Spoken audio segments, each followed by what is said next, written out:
खुर्सीपार में एसआईआर के कार्य में लगे एक शिक्षक पर कल जानलेवा हमला करने की घटना सामने आई थी। हालांकि इस मामले में पुलिस ने तत्परता दिखाते हुए जो आरोपी है जिसके द्वारा उस शिक्षक कर्मी के ऊपर हमला किया गया तो उसे गिरफ्तार कर लिया गया। इसे लेकर बीएलओ कार्य में लगे तमाम जो शिक्षक उनमें आक्रोश देखने को मिला। वे कलेक्ट्रेट में आज कलेक्टर साहब को ज्ञापन सौंपने आए, तो इनकी क्या प्रमुख मांगे आई है इनसे जानने की कोशिश करते हैं। जी भैया, अपना नाम बताइए और आप लोग यहाँ पे क्यों आए?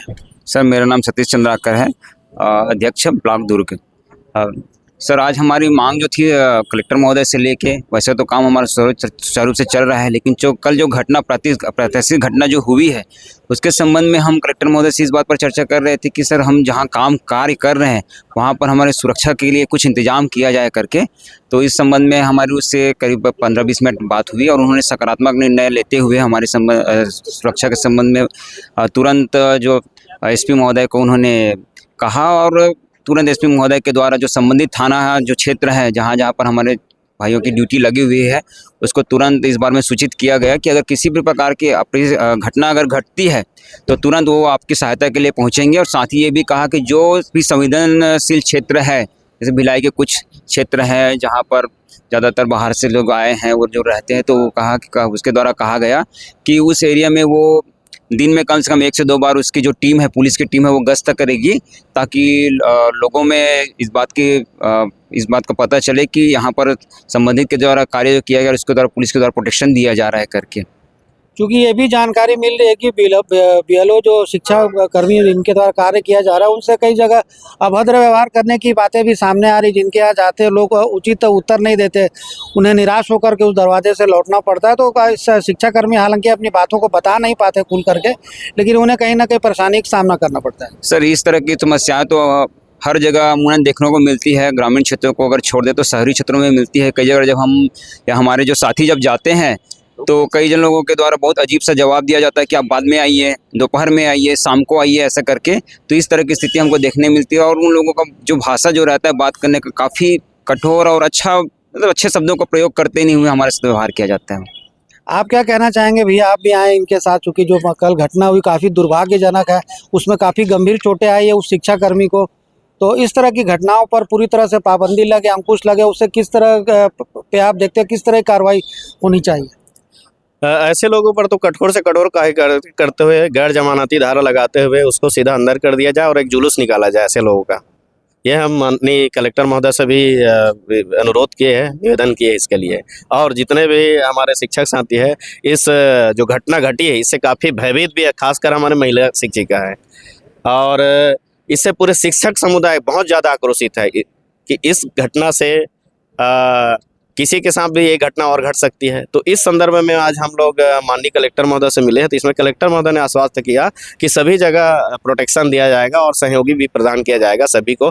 और किसी प्रकार का घटना यदि घटती है तो उसके लिए एक PDF भी जारी किया है पूरे समस्त थानों का, और थानों को भी सूचित करवा दिया गया है कि जितने भी जो क्षेत्र है उस पर गश्त भी किया जाए जो संवेदनशील क्षेत्र है, और जिस क्षेत्र में SIR का काम हमारे BLO लोग कर रहे हैं उनका सहयोग प्रदान करेंगे। तो कलेक्टर महोदय के आश्वासन से आप लोग कितना असंतुष्ट है और आपको क्या लगता है कि भविष्य में इस तरह की, चूंकि अभी लंबी प्रक्रिया है, इस तरह की घटना सामने नहीं आएगी? भविष्य में यदि इस तरह से घटना होता है तो पूरा हम कलेक्टर ऑफिस का भी घेराव करेंगे।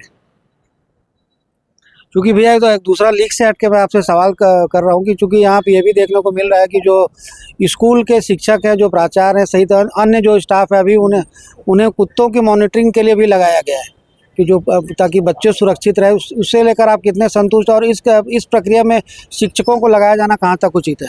ये तो बहुत ही दुर्भाग्यपूर्ण बात है सर कि शिक्षक जैसे गर्म पद पे आवारा कुत्तों की निगरानी का एक आदेश हमारे विभाग द्वारा प्रसारित हुआ है और इसका हमने विभाग स्तर पर कड़ा विरोध किया है सर, और ये होना नहीं चाहिए। इसका विरोध करेंगे, पूरा शिक्षक संगठन इसका विरोध करते हैं। लेकिन चूंकि ये शिक्षा विभाग से ये आदेश जारी हो गया कि शिक्षकों की जिम्मेदारी बनती है कि स्कूल परिसर के आसपास कैंपस में कहीं कुत्ते नजर न आए, तो शिक्षक जो अपना मूल काम छोड़ करके क्या कुत्ते पकड़ने के या भगाने का ही काम करेंगे? जी, यही विरोध हम दर्ज कराया सर कि हमारा जो मूल कार्य है वो शिक्षा अध्यापन कार्य है, और अध्यापन कार्य को हटाकर शासन और विभाग द्वारा गैर शैक्षिक की बहुत एक आवारा कुत्तों का तो अभी आया सर, इसके पूर्व भी बहुत सारे गैर शैक्षणिक कार्य हैं जिससे शिक्षा विभाग जो है और शिक्षक जो परेशान हैं, उन पर दबाव है और इसका हम घोर विरोध करते हैं। समय पड़ने पर इसका हम लोग धरना प्रदर्शन भी करेंगे सर। ये थे हमारे साथ कुछ शिक्षाकर्मी जिनके द्वारा आज कलेक्टर महोदय को ज्ञापन सौंपा गया। उन्हें ये बताने की कोशिश की गई कि किस तरह से जो कल शिक्षक पे हमला हुआ उससे पूरे शिक्षकों में आक्रोश देखने को मिल रहा है। हालांकि इन्हें पूरी तरह से आश्वस्त किया गया कि भविष्य में इस तरह की घटनाएं अब सामने नहीं आएंगी। जो भी इस तरह की बीएलओ पर जो भी हमला करने की कोशिश करता है उस पर पुलिस द्वारा सख्त कार्रवाई की जाएगी। पुलिस को भी इसके लिए आवश्यक दिशा निर्देश दिए गए कि जहाँ जहाँ भी जिन जिन क्षेत्रों में बीएलओ की ड्यूटी लगाई गई वहाँ पे पुलिस कर्मियों द्वारा लगातार मॉनिटरिंग की जाएगी। साथ ही शिक्षकों का ये भी कहना है कि उनका मूल कार्य है उनका अध्यापन करना है। उन्हें हाल ही में एक आदेश जारी करके जो कुत्तों आवारा स्कूल परिसर के आसपास जो आवारा कुत्ते उन्हें पकड़ने उन्हें भगाने की जो आदेश है शिक्षा विभाग की ओर से जारी किए गए उसमें उसे लेकर के भी शिक्षकों में काफ़ी आक्रोश है।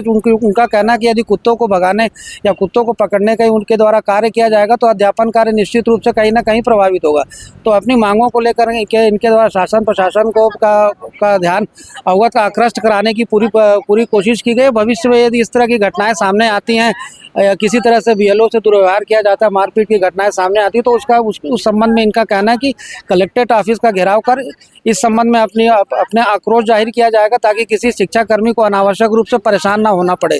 थाना खुर्सीपार में प्रार्थी रूपेश कुमार जोशी के द्वारा एक रिपोर्ट दर्ज कराई गई है कि वह शिक्षक का कार्य करते हैं और उनकी ड्यूटी निर्वाचन संबंधी कार्य में लगी हुई थी और एसआईआर फॉर्म भरने के लिए बीएलओ का काम वर्तमान में कर रहे हैं। कल वो अपना जब कार्य का निष्पादन कर रहे थे तो खुर्सीपार उड़िया मोहल्ले में जावेद खान नाम का व्यक्ति उनसे वाद विवाद किया और साथ ही साथ मारपीट कर शासकीय कार्य में बाधा पहुंचाया। इस पर से थाना खुर्सीपार में धारा 309, 109, 132, 121 2 BNS के तहत अपराध पंजीबद्ध किया जाकर विवेचना में लिया गया और आरोपी को गिरफ्तार कर न्यायिक रिमांड पर भेजा गया। भरोसा 24 न्यूज़ के लिए अतुल शर्मा के साथ संजय दुबे।